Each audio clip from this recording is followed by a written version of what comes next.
திறத்தல் களவு செய்யாதிருப்பாயாக. களவு செய்யாதிருப்பாயாகன்னு யாத்திராகமம் 20:15 நமக்கு சொல்லுது. 90% அதிகமான அமெரிக்கர்களும் பிரிட்டிஷ்காரர்களும் 8வது கட்டளையான களவு செய்யாதிருப்பாயாகங்கிறத மீறுவது தவறுன்னு இப்பவும் சொல்றாங்க. யாத்திராகமம் 20:15 நமக்கு அந்த கட்டளை தருது. ஒரு பேங்க கொள்ளையடிக்கிறது, இல்லனா கடையில இருந்து பொருளை எடுக்கிறது, இல்லனா செக்ல கையெழுத்து மோசடி பண்றது எல்லாம் திருட்டுன்னு நமக்கு தெரியும். ஆனா நாம ஒருத்தர் இன்னொருத்தர் கிட்ட ரொம்பவே நுட்பமான விதத்துல திருடுறோம். அதை பத்தி சிந்திக்கிறதும் கூட கிடையாது.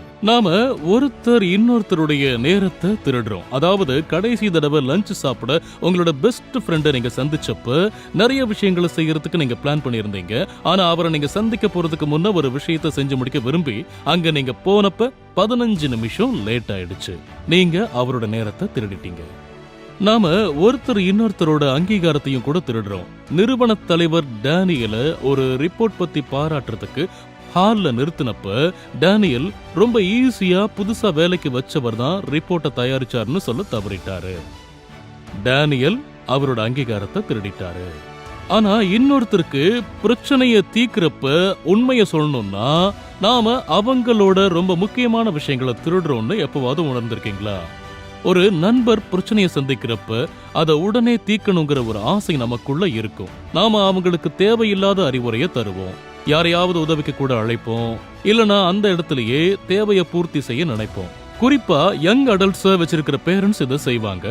உண்மையை சொல்லணும்னா இது திருடுதலாகும். இதை உங்களுக்காக நாங்க வெளிப்படுத்துறோம்.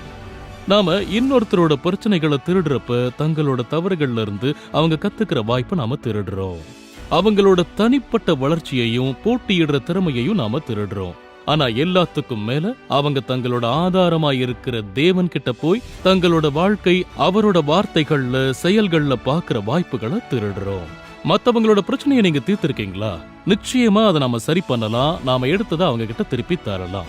நாம அவங்க கிட்ட மன்னிப்பு கேட்டு அவங்களாவே பிரச்சனையை சரி பண்ண முடியும்னு நாம நம்புறோம்னு கேட்கிறப்ப தேவன் உதவி செய்வேன்னு வாக்கு பண்ணி இருக்காருன்னு நாம உறுதி அளிக்கலாம். இப்படி நீங்க செய்யறது மூலமா உண்மையை சொல்லணும்னா நீங்க அவங்கள தேவனுக்கு பக்கத்துல கொண்டு வருவீங்க. அவங்களுக்கு ஒரு ஆசீர்வாதமா இருப்பீங்க. தேவன் ஆசீர்வதிப்பாராக.